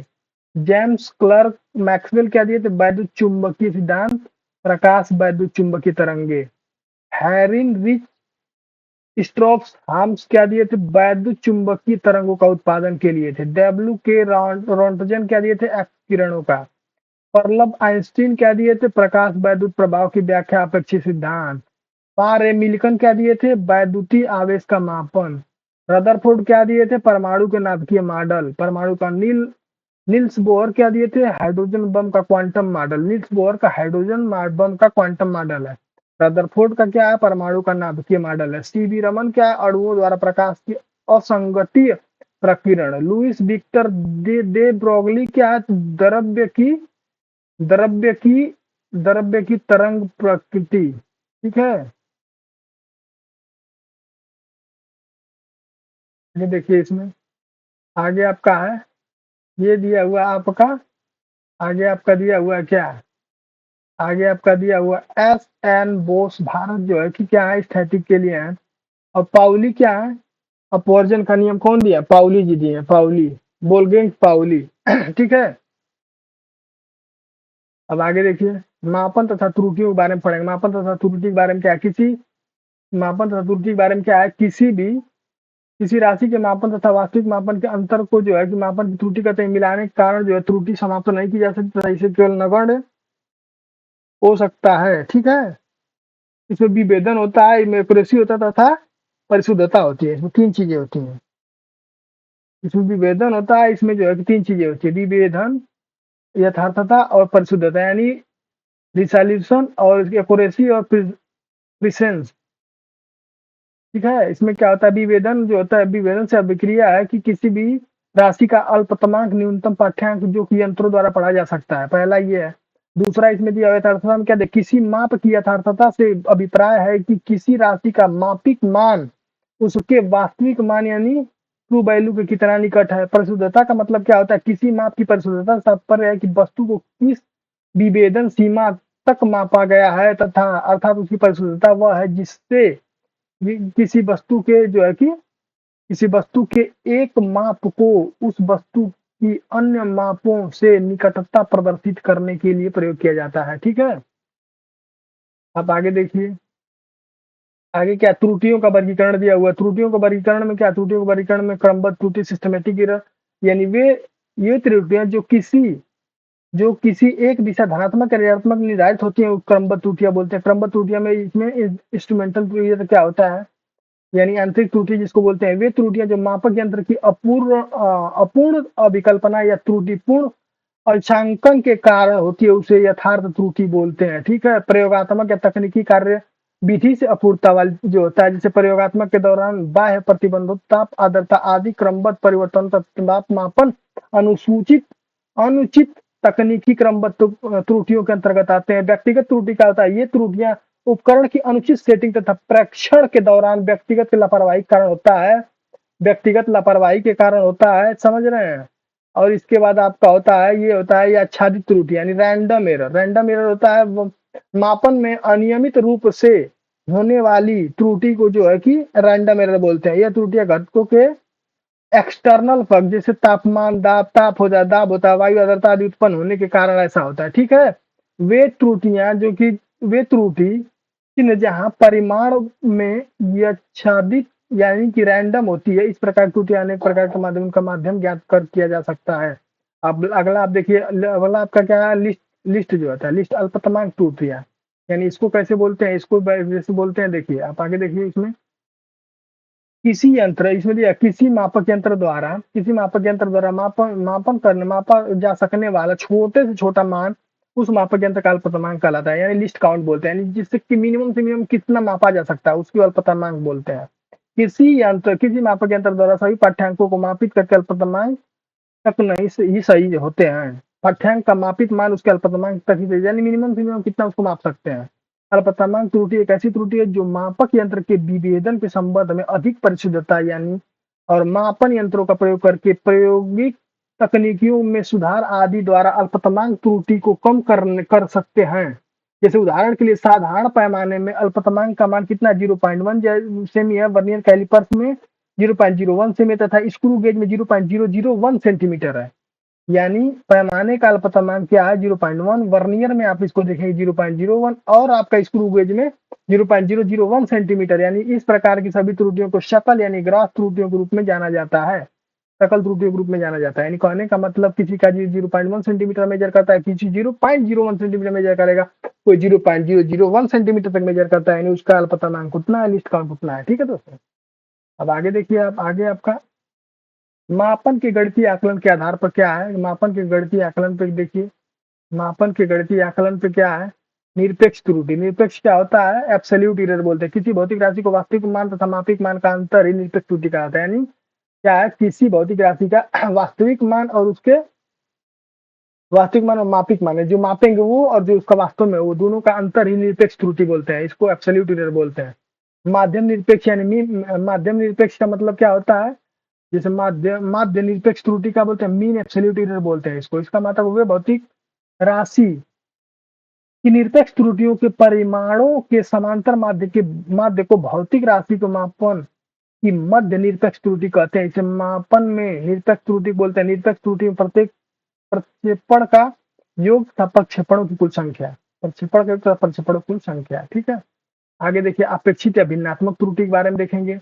अपेक्षित या भिन्नात्मक त्रुटि यानी किसी राशि के मापन में निरपेक्ष त्रुटि या तथा राशि के माध्यम मान का अनुपात मापन के अपेक्षित त्रुटि कहलाती है। यदि इस अनुपात के को प्रतिशत के रूप में व्यक्त किया जाता है तो इसे मापन या प्रतिशत के रूप में प्रतिशत त्रुटि बोला जाता है। अगर प्रतिशत में दिखाएंगे तो प्रतिशत त्रुटि इसको बोलेंगे। सार्थक अंक के बारे में पढ़ेंगे। सार्थक किसी माप या सभी विश्वसनीय रिलेटेड अंक तथा प्रथम संदिग्धता अंक को सार्थक अंक कहते हैं। जैसे उदाहरण के लिए, यदि मापन में किसी वस्तु की लंबाई 474.5 मीटर है, तब इसे 4 सार्थक अंक 5, 7, 4 तथा 5 होंगे, जिसमें से 5, 7, 4 तो निश्चित है परंतु 5 अनिश्चित है, क्योंकि दशमलव के बाद ये अनसर्टेन है। ये 5 जो लास्ट दशमलव के बाद पहले वाला निश्चित है लेकिन बाद वाला अनसर्टेन है, उसके बाद कुछ भी हो सकता है। सार्थक अंक ज्ञात करने के मुख्य नियम, सार्थक अंक ज्ञात करने के मुख्य नियम। ठीक है, मुख्य नियम कौन कौन से हैं देखिए अब आगे। इसमें जो है कि पहला है, सभी अंक शून्य सार्थक अंक होते हैं। पहला क्या है, सभी अंक शून्य अशून्य सार्थक अंक होते हैं। दो अशून्य अंकों के माध्य आने वाले सभी शून्य सार्थक अंक होते हैं जो दशमलव कहीं पर भी स्थित हो। संख्या का मान 1 से कम होने पर दशमलव के बाईं ओर तथा दशमलव के दाईं ओर और प्रथम अशून्य अंक से पहले बाईं ओर तथा सभी शून्य अंक सार्थक होते हैं।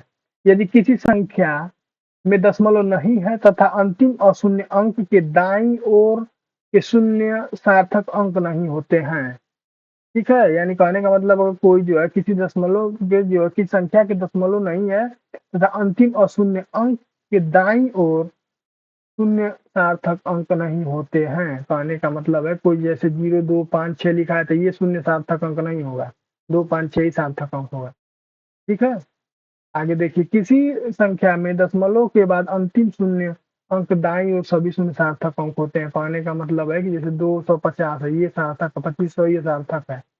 ठीक है, इकाई मात्रक पद्धति वाले बदलने से सार्थक अंकों की संख्या नहीं बदलती है। ठीक, एक से छोटी संख्या में दशमलव के बाईं ओर लिखा हुआ शून्य कभी भी सार्थक अंक नहीं होता। जैसे कहने का मतलब ये है 0.12, ये सार्थक अंक नहीं होगा। 0.12 ये भी नहीं होगा। ठीक है,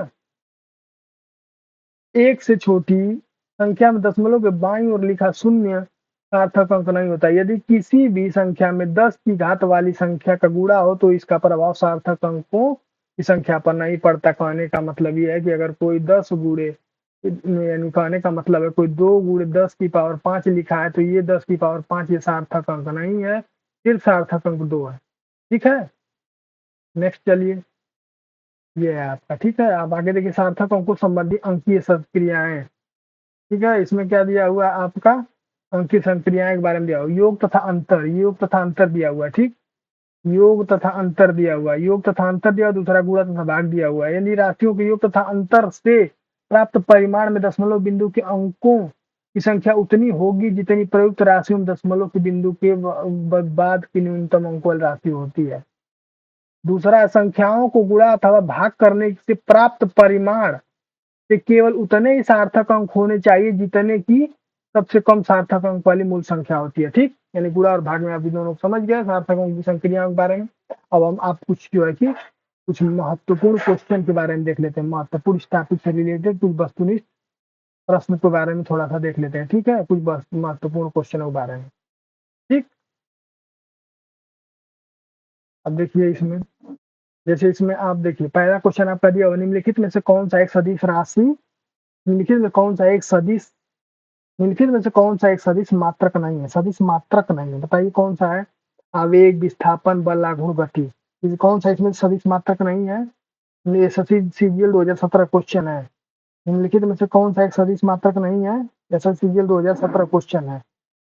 यानी इसका होगा आपका आवेग जो है ये आवेग जो होता है इसमें एक सदिश मात्रक नहीं है। निम्नलिखित में कौन सा एक सदिश मात्रक नहीं है, यानी ये जो है कि ये भी है और विस्थापन भी है और बल आघूर्ण भी है, लेकिन ये गति क्या है, सदिश मात्रक नहीं है। ये गति का मतलब कुछ भी स्पीड होगा किधर भी जाएगा, ये अदिश है, अदिश राशि है, ठीक। बाकी सब सदिश में आएंगे लेकिन ये अदिश में आएगा। तो ऑप्शन नंबर कौन सा इसका सही हो जाएगा, इसका ऑप्शन नंबर सही हो जाएगा आपका, ऑप्शन नंबर आपका सही हो जाएगा ये डी, ठीक है। अब आप नेक्स्ट इसमें देखिए, नेक्स्ट आप देखिए, निम्नलिखित में से कौन, निम्नलिखित में से कौन जो है कि भार की इकाई नहीं है, निम्नलिखित में कौन जो है भार की इकाई नहीं है। पाउंड, किलोग्राम, डाइन और ग्राम। पाउंड जो होता है कितने पाउंड का होता है, केक लाते हैं पाउंड में लाते हैं, ये भी है। ये किलोग्राम भी है और ग्राम भी है। तो इसका ऑप्शन कौन सा आपका सही हो जाएगा, क्वेश्चन के अनुसार इसका ऑप्शन नंबर कौन सा सही हो जाएगा, क्वेश्चन के अनुसार इसका ऑप्शन नंबर आपका सही हो जाएगा, ऑप्शन नंबर डी सही हो जाएगा, डाइन। ऑप्शन नंबर डी आपका हो जाएगा डाइन, ठीक है। ऑप्शन नंबर डी डाइन सही हो जाएगा, ठीक। अब आप देखिए अगला क्वेश्चन, निम्नलिखित में से कौन सी अदिश राशि है, अदिश राशि बताना, जैसी 2019 क्वेश्चन है। बल सदिश राशि है कि अदिश है, बेग जो है कि बेग सदिश राशि है, दाब त्वरण क्या है बताना है, चारों में से कौन सा जो है सदिश राशि है, ठीक है। अदिश राशि है, सदिश नहीं अदिश राशि है, तो बाकी तीन तो सदिश राशि होंगी। तो ऑप्शन नंबर इसमें कौन से हो जाएगा, बल देखिए बल क्या है, बल जो है कि आपका सदिश राशि हो जाएगा, बल जो है कि सदिश राशि है, बेग सदिश राशि है, त्वरण भी सदिश राशि, जिसमें वो ज्यादातर आता है तो सदिश राशि होती है, लेकिन ये वाला जो है अदिश राशि है, ठीक है, अदिश राशि है। अब इसमें जो है कि आप जो है कि आगे इसमें जैसे अगला क्वेश्चन इधर देख लीजिए, अगला देखिए, शक्ति का मात्रक क्या होता है, शक्ति का मात्रक बताइए, शक्ति हर्ट्ज, वोल्ट, वाट, न्यूटन। शक्ति का मात्रक क्या होता है, शक्ति का मात्रक बताइए। शक्ति का मात्रक होता है वोल्टेज, हर्ट्ज जो होता है या वोल्टेज होता है या वाट होता है या न्यूटन होता है, न्यूटन जो होता है बल का मात्रक होता है। तो शक्ति का मात्रक कौन सा होता है, जो वाट होगा, वाट होगा, वाट का मतलब होता है ये शक्ति का मात्रक है। वोल्ट किसका मात्रक, वोल्ट मीटर का मात्रक वोल्ट है, यानी ये वोल्ट मीटर का मात्रक है। वोल्टेज का मात्रक वोल्ट मीटर का। ये हर्ट्ज किसका मात्रक है, हर्ट्ज बताइए किसका मात्रक है, हर्ट्ज कमेंट में करिएगा, बताइएगा किसका ये मात्रक है हर्ट्ज, ठीक है। आपका कमेंट का इंतजार रहेगा इसमें कि आप हर्ट्ज का मात्रक बताते हैं इसमें, ठीक।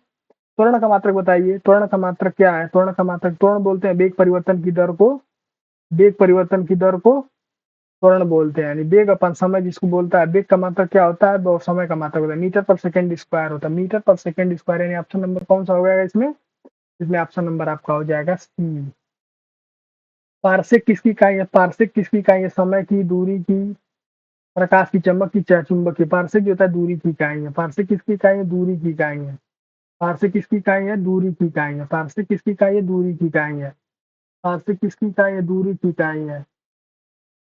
पारसेक किसकी इकाई है, दूरी की इकाई है। पारसेक किसकी इकाई है, दूरी की इकाई है, ठीक है। पारसेक किसकी इकाई है, दूरी की इकाई है। और दाब का मात्रक बताइए, दाब बराबर होता है बल बटा क्षेत्रफल, दाब बराबर होता है बल बटा क्षेत्र, बल का मात्रक होता है, बल का मात्रक होता है क्या होता है, बल का मात्रक होता है F बराबर m में होता है, यानी मास इंटू एक्सीलरेशन, ठीक। तो दाब का मात्रक क्या होगा, दाब का मात्रक आप बताएंगे, दाब का मात्रक हो जाएगा इनमें से कोई नहीं है दाब का मात्रक, दाब बराबर होता है बल बटा क्षेत्रफल। ऑप्शन नंबर हिसाब से होता है बल बटा क्षेत्रफल होता है। बल का मात्रक न्यूटन होता है, न्यूटन पर मीटर हो जाएगा, न्यूटन बल का मात्रक हो जाएगा न्यूटन और पर मीटर इसका जो हो जाएगा आंसर हो जाएगा, लेकिन इसमें आपका ऑप्शन के हिसाब से नहीं दिया हुआ है। ठीक है, अब आप आगे देखिए, आगे आपका होता है अगला क्वेश्चन आपका है बल की एसआई यूनिट क्या है? बल की एसआई यूनिट क्या है? बल की एसआई यूनिट जल्दी जल्दी क्वेश्चन कंप्लीट करते हैं। बल की एसआई यूनिट क्या है आपका? बल की एसआई यूनिट होता है न्यूटन। बल की एसआई अभी बताए हैं, बल वाले में ही बताए, अभी उसमें बताया न्यूटन होता है। ठीक, बल की एसआई यूनिट क्या है? न्यूटन। बल की एसआई यूनिट क्या है? न्यूटन। बल की एसआई यूनिट क्या है? न्यूटन है। ठीक, अपेक्षिक घनत्व की इकाई क्या है? अपेक्षिक घनत्व की इकाई, अपेक्षिक घनत्व की इकाई बताइए। अपेक्षिक घनत्व की इकाई इनमें से कोई नहीं है। ठीक, इनमें से कोई नहीं है, ऑप्शन में से कोई नहीं है। अपेक्षिक घनत्व क्या है? क्योंकि अपेक्षिक घनत्व क्या होता है? बीमाहीन राशि होती है। इसको क्या बोलते हैं? इसको बोलते हैं बीमाहीन राशि। बीमाहीन राशि, ठीक है, यानी बीमा इसकी होती ही नहीं है। ठीक है, और आप आगे देखिए इसमें क्या प्रकाश वर्ष किसमें, प्रकाश वर्ष किससे मापन का प्रकाश वर्ष किसके मापन का मात्रक होता है? प्रकाश वर्ष किसके मापन का मात्रक होता है? तो इसका ऑप्शन होता है बहुत लंबी दूरियों का, यानी यही सही हो जाएगा। लंबी दूरियों, कुल मिला के दूरियों का, बहुत लंबी दूरियों का प्रकाश वर्ष मापा जाए किसी वर्ष में पृथ्वी द्वारा। ये नहीं, गलत है, पर पृथ्वी द्वारा ये सब तीनों ऑप्शन जो है दूरी का होता है। सीएससी में आप जान लीजिए दूरी का होता है। ठीक है, अगला देखिए निम्नलिखित में से किस राशि का मात्रक नहीं है? निम्नलिखित में किस राशि का मात्रक नहीं है? यानी प्रतिबल, विकृति और दाब और बल। दाब और बल यानी मात्रक नहीं है, आपका मात्रक नहीं पूछ रहा है। बाल, दाब और बल यानी मात्रक नहीं है। यानी विकृति का मात्रक होता है कि नहीं होता? विकृति क्या होती है? बीमाहीन होती है। विकृति होता है change in length upon original length बताए थे, यानी विकृति क्या होता है? बीमाहीन होता है। विकृति का मात्रक नहीं होता। बाकी सबका प्रतिबल का मात्रक होता है, प्रतिबल बल क्षेत्रफल, बल का मात्रक होता है, दाब का मात्रक होता है। यांत्रिक ऊर्जा की SI यूनिट क्या होती है? यांत्रिक ऊर्जा की SI यूनिट क्या होती है? यांत्रिक ऊर्जा की SI यूनिट क्या होती है? जूल होता है। यांत्रिक ऊर्जा की SI यूनिट जूल होती है। एंगस्ट्राम का होता है तरंग दैर्ध्य होता है। एंगस्ट्राम की इकाई क्या तरंग दैर्ध्य होती है। आवृत्ति किसमें मापा जाता है? आवृत्ति मापा जाता है हर्ट्ज में मापा जाता है। आवृत्ति किसमें मापा जाता है? आवृत्ति हर्ट्ज में मापा जाता है। एक क्वेश्चन आपसे पूछे थे, आप उसका आंसर जरूर दीजिएगा कमेंट में, हम इंतजार करेंगे आप कमेंट में उसका आंसर क्या देते हैं। एक क्वेश्चन हम पूछे हैं उसको पहले। ठीक है, आप इसमें देखिए, अगला इसमें देखिए आप इसमें, अब इसमें देखिए, इसमें जो है न्यूटन मीटर जो है कि निम्नलिखित में से न्यूटन मीटर किस भौतिक राशि का SI यूनिट? न्यूटन मीटर किसका है? न्यूटन मीटर किसका है? जल्दी से इसका आंसर आप लोग देंगे। न्यूटन मीटर किसका है? आपका बल आघूर्ण का मात्रक होता है न्यूटन मीटर। विषम पहचानी इसमें, डाइन पर सेकंड, इसको बाय डाइन पर second square pascal, newton metre पर सेकंड, न्यूटन मीटर पर सेकंड स्क्वायर, न्यूटन पर मीटर स्क्वायर या न्यूटन। यानी इसमें से विषम विषम कौन सा है? डाइन सेकंड के साथ कौन सा विषम हो सकता है? बता सकते हैं आप लोग कौन सा हो सकता है? न्यूटन ये विषम है, बाकी सब पास्कल वगैरह डाइन सेकंड और न्यूटन मीटर पर सेकंड ये अलग है। ठीक है, ये न्यूटन ही अलग है। न्यूटन बल का मात्रक है न्यूटन। पास्कल जो दाब का मात्रक है, ये भी दाब का मात्रक है, ये भी दाब का दाब बराबर बटा क्षेत्रफल, दाब बराबर बटे बल का मात्रक डाइन और न्यूटन होता है।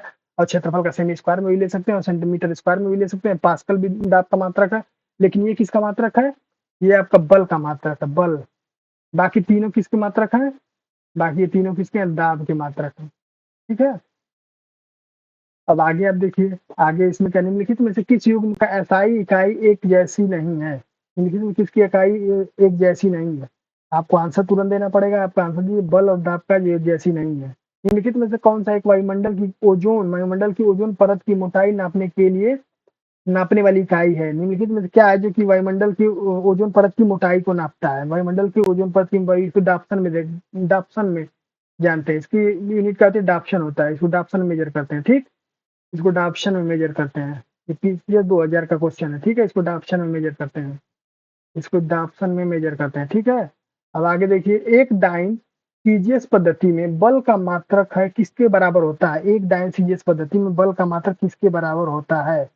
बल का मात्रक किसके बराबर होता है? तो आपका होता है 10⁻⁵ किलोग्राम मीटर पर सेकंड स्क्वायर होता है। ठीक, एक नैनोमीटर का मात्रक किसका? नैनोमीटर N9 वाला है, नैनोमीटर N9 वाला होता है। यानी एक नैनोमीटर का मान जो है किस, कौन सा एक नैनोमीटर वाला मान किसमें जो है कि कौन सा? एक नैनोमीटर बराबर 10⁻⁷ सेंटीमीटर है। मीटर में 10⁻9 होता है। अगर ये मीटर हो जाता 10⁻9 हो जाता। ठीक है, एक एंगस्ट्राम एक एंगस्ट्राम को नैनोमीटर में बताना है, कौन सा संबंध है? यानी एक नैनोमीटर बराबर कितना एंगस्ट्राम होता है? एक नैनोमीटर बराबर कितना एंगस्ट्राम होता है? तो एक नैनोमीटर बराबर होता है आपका 10 एंगस्ट्राम होता है। ठीक है, एक नैनोमीटर बराबर आपका 10 एंगस्ट्राम होता है।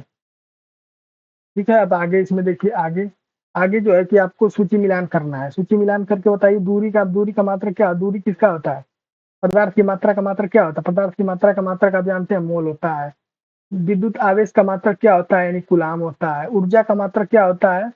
ऊर्जा का मात्रक आपका होता है ये वाट घंटा। दूरी का मात्रक होता है आपका प्रकाश वर्ष, यानी ए का 3, ए का 3 किस में, ए का 3, बी का 1, ए का 3, बी का 1, ऑप्शन नंबर ये सही हो जाएगा। ए का 3, बी का 1, 2 का, सी का जो है 2 और डी का 4। ठीक है, इसका ऑप्शन नंबर ये सही हो जाएगा। सूर्य का प्रकाश जो है पृथ्वी पर, सूर्य का प्रकाश पृथ्वी पहुंचता है कितने मिनट में पहुंचता है, 8 मिनट में या 500 सेकंड में पहुंचता है? ये बच्चों वाला क्वेश्चन है। एक घन मीटर जो होता है कितने घन सेंटीमीटर के बराबर होता है? एक घन मीटर बराबर कितने घन सेंटीमीटर के बराबर होता है? एक घन मीटर बराबर कितने घन सेंटीमीटर के बराबर होता है? 10⁻3, 10⁻6, 10⁻9, 10⁻12। अभी इसके बारे में आपको हम पढ़ाए थे, तो आपका ऑप्शन नंबर कौन सा हो जाएगा? बी हो जाएगा, 10⁻6 के बराबर हो जाएगा।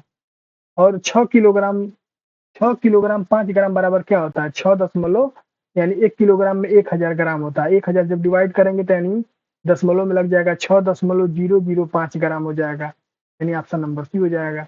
ये बीमा किसकी है ये बताइए? MLT पर -2 घात, MLT पर -2 घात 28वां क्वेश्चन का बताइए, आप आंसर बताइए। बीमा किसकी है? ये बल की बीमा है। सर्वात्रिक गुरुत्वाकर्षण नियतांक का बीमी सूत्र क्या होता है? सर्वात्रिक गुरुत्वाकर्षण नियतांक का बीमी सूत्र, जब नियतांक हो ही गया, तो नियतांक हो ही गया तो उसमें सर्वात्रिक गुरुत्वाकर्षण यानी कैपिटल जी का बीमा है, जिसका बीमा होता है। इसका बीमा क्या होता है? ML-1 L³ पर -2 होता है। आप इसको देख लीजिएगा, ठीक है। आगे आप देखिए, आगे आपका जो है कि आगे आपका दिया हुआ है, आप आगे दिया हुआ है ये आपका माप, माप की कौन सी इकाई जो 0.39 से गुणा करने पर इंच प्राप्त होता है? यानी किसकी इकाई? एक नंबर क्वेश्चन, 0.39 क्या होता है, किससे गुणा करेंगे तो प्राप्त होगा? ये इंच में, यानी सेंटीमीटर होगा, मिलीमीटर होगा, मीटर होगा, डेसीमीटर होगा। क्वेश्चन जबरदस्त है, इसका आंसर हो जाएगा सेंटीमीटर। और 6 फीट लंबे व्यक्ति की ऊंचाई नैनोमीटर में ज्ञात की, 6 फीट व्यक्ति की लंबाई नैनोमीटर में ज्ञात करनी है, तो नैनोमीटर में ज्ञात करेंगे तो आपका आ जाएगा 183 नैनोमीटर, यानी 6 फीट का मतलब होता है 180 से ऊपर जो हो जाएगा 183 सेंटीमीटर हो जाएगा। इसको नैनोमीटर जब करेंगे तो 183 या गुड़े 10⁻7 नैनोमीटर हो जाएगा ये, ठीक है। इस तरह से हो जाएगा। आवेग की बीमा वही होती है जो कि किसकी बीमा होती है? आवेग बराबर क्या होता है? संवेग और आवेग होता है। आवेग बराबर F इंटू टी होता है, बल इंटू सेकेंड होता है। बल इंटू सेकेंड किसकी बीमा होती है? आवेग किसकी बीमा होती है बताइए? किसकी बीमा होती है? दाब की होती है, कोणीय संवेग की होती है, कार्य की होती है तथा रेखीय संवेग की होती है। किसकी होती है बताइए? इसका आंसर दीजिए आप, किसकी होती है? यह होता है आपका रेखीय संवेग की बीमा होती है। वक्तव्य दिया हुआ बी में विश्लेषण को ऐसे सूत्रों को स्थापन में प्रयुक्त होने वाले, ऐसे स्थापन को प्रयुक्त होने वाले प्रयुक्त तो नहीं कर सकते जिससे त्रिकोणमितीय अनुपात प्रयुक्त होते हैं, क्योंकि त्रिकोणमितीय अनुपात बीमाहीन होते हैं। कथन दिया हुआ है, निष्कर्ष इसमें दिया हुआ है, और इसके बारे में आपको देखना है। देखिए इसके बारे में ये दिया होगा, वक्तव्य एक सत्य है, वक्तव्य दो असत्य है। एक तो वक्तव्य कौन सा है इसमें, तो इसका ऑप्शन नंबर क्या हो जाएगा? क्वेश्चन नंबर कौन सा था ये आपका? था 31 क्वेश्चन था। बीमीय विश्लेषण को ऐसे सूत्रों से, बीमीय विश्लेषण को ऐसे सूत्रों से स्थापन प्रयुक्त नहीं कर सकते, उन्हें त्रिकोणमितीय अनुपात प्रयुक्त होते हैं, क्योंकि त्रिकोणमितीय अनुपातन बीमाहीन होते हैं, ठीक। तो त्रिकोणमितीय अनुपातन बीमाहीन होते हैं, तो इसका जो है कि ऑप्शन बताइए, इसका ऑप्शन नंबर कौन सा हो जाएगा? इसका ऑप्शन नंबर ए सही हो जाएगा, ठीक है। अब अगला देखिए, वायु की गति मापी जाती है। वायु किसमें? बैरोमीटर मापा जाता होगा। वायु किसमें मापा जाता होगा? आपका वायु बताइए किसमें मापा? बैरोमीटर में, एनीमोमीटर में, हाइड्रोमीटर में, विंड वेव में। यानी वायु की गति किसमें मापते हैं? आपका वायु की गति आपका मापते हैं, वायु की गति आपका किसमें मापते हैं? एनीमोमीटर मापते हैं, ठीक। तो एनीमोमीटर मापते हैं। अगला देखिए, इसमें आगे देखते हैं। अब आगे देख, निम्नलिखित तापमापियों में से किसे किसे जो है पायरोमीटर कहा जाता है? किस तापमापी को पायरोमीटर कहा जाता है? किस तापमापी को पायरोमीटर कहा जाता है? इसमें जो है विकिरण तापमापी को पायरोमीटर कहा जाता है। तापमापी, विकिरण तापमापी, गैस तापमापी, द्रव्य, इसमें विकिरण वाले को कहा जाता है पायरोमीटर। मोस्ट इंपॉर्टेंट है, इसको आप याद करिए। भूकंप की तीव्रता किसमें मापते हैं? भूकंप की तीव्रता किसमें मापते हैं? सिस्मोग्राफ में मापते हैं। भूकंप की तीव्रता किसमें मापते हैं? आपका सिस्मोग्राफ में। भूकंप की तीव्रता किसमें मापते हैं? आपका सिस्मोग्राफ में मापते हैं। अब जो है कि सूची को सुमेलित कर लेना है। सूची सुमेलित करने के लिए क्या करेंगे? यानी स्टेथोस्कोप किसमें मापते हैं? स्टेथोस्कोप किसमें मापते हैं वो बताइए। स्मिग्मोमाइनोमीटर किसमें मापते थे? कैरोटोमीटर किसमें मापते हैं? लक्स मीटर आप जानते हैं दूध के लिए मापा जाता है। लक्स मीटर जो होता है, लक्स मीटर किसको मापने के लिए? लक्स मीटर बताइए। लैक्टोमीटर दूध के लिए होता है। लक्स मीटर बताइए किसके लिए होता है? लैक्टोमीटर जो होता है दूध के लिए होता है। आपका लक्स मीटर किसके लिए होता है? आपका स्टेथोस्कोप किसके लिए होता है? हृदय की गति के लिए मापने के लिए होता है। हृदय की गति के लिए होता है। और इसके बाद आपका जो है इसमें इसमें इस स्फिग्नोमैनोमीटर किसमें होता है? रक्तचाप ज्ञात करने के लिए होता है। कैरेटोमीटर किसके लिए होता है? कैरेटोमीटर जो होता है, कैरेट कितने कैरेट का होता है? सोना के लिए, शुद्धता के लिए पता के लिए होता है। कैरेट कितने कैरेट का गोल्ड लाए आप। और लक्स मीटर क्या होता है? प्रकाश की तीव्रता मापने के लिए होता है। लैक्टोमीटर अगर पूछेगा तो दूध की शुद्धता मापने के लिए होता है। तो इसलिए इसका ऑप्शन हो जाएगा तीन, तीन हो जाएगा, चार हो जाएगा, दो हो जाएगा, एक हो जाएगा। ऑप्शन नंबर सी हो जाएगा। ठीक है, ऑप्शन नंबर आपका सी हो जाएगा। ठीक है, ऑप्शन नंबर सी हो जाएगा। और आपका अगला देखिए 38 क्या है? एक छात्र एक छात्र जो है एक छात्र की कुछ नियत लंबाइयों में से 1 mm से कम अल्पतनांक वाले 1 मीटर स्केल का प्रयोग करके मापता है। निम्नलिखित में से मापन अधिकतम परिशुद्ध है। मापन अधिकतम परिशुद्ध है, 1 mm तक माप लेता है। तो कितना तक माप लेता है? तो उसका शुद्ध कितना? 1 मीटर वाले स्केल से। तो इसका आपका आंसर हो जाएगा ए वाला, यानी 0.5 mm तक होता है। 0.5 mm तक हो जाएगा। ठीक है, अब आगे आप देखिए, इसमें अगला क्वेश्चन आपका दिया हुआ है। इसमें दिया पायरे लियोमीटर का प्रयोग निम्नलिखित में से किसे मापने के लिए प्रयोग किया जाता है? पायरोमीटर वाला, पायरो ये होता है सोलर रेडिएशन को मापने के लिए। पायरेलियोमीटर किसमें? सोलर रेडिएशन के लिए। निम्नलिखित युग में से कौन सा एक सही सुमेलित नहीं है? कौन सा एक सही सुमेलित नहीं है? ऑडियोमीटर वाहनों की पहियों द्वारा नापी गई दूरी तो बिल्कुल सही है, ये तो बिल्कुल सही है, ये तो सही है। ये है बेबोमीटर क्या है? बेबोमीटर विद्युत चुंबकीय तरंगों की आवृत्ति मापने के लिए भी सही है। ऑडियोमीटर ध्वनि तीव्रता को होता है, ये भी सही। एम्पियर जो है विद्युत शक्ति नहीं, विद्युत विद्युत एम्पियर जो है विद्युत धारा को मापता है, शक्ति को नहीं मापता है। यानी ये गलत है, ये जो है गलत है। यहाँ हो जाएगा विद्युत धारा को मापता है। ठीक है, तो ऑप्शन के अकॉर्डिंग कौन सा सही हो जाएगा? ऑप्शन के अनुसार आपका ऑप्शन कौन सा सही हो जाएगा? ऑप्शन नंबर डी सही हो जाएगा क्वेश्चन के अनुसार। ठीक है, अगला आप देखिए, अगला इसमें जो है कि आप इसका जो है ऑप्शन नंबर बी हो जाएगा। और आप अगला देखिए, इसमें क्या? मापन के यथार्थ की कोटि मापन उपकरण के अल्पतमांक पर निर्भर करता है। अल्पतमांक जितना कम होता है, मापन के पाठ्यांक में सार्थकता अंकों की उतनी ही अधिक होती है। बिल्कुल सही है, यानी 39 का ऑप्शन नंबर क्या है? वक्तव्य एक सही है, वक्तव्य दो भी सही है।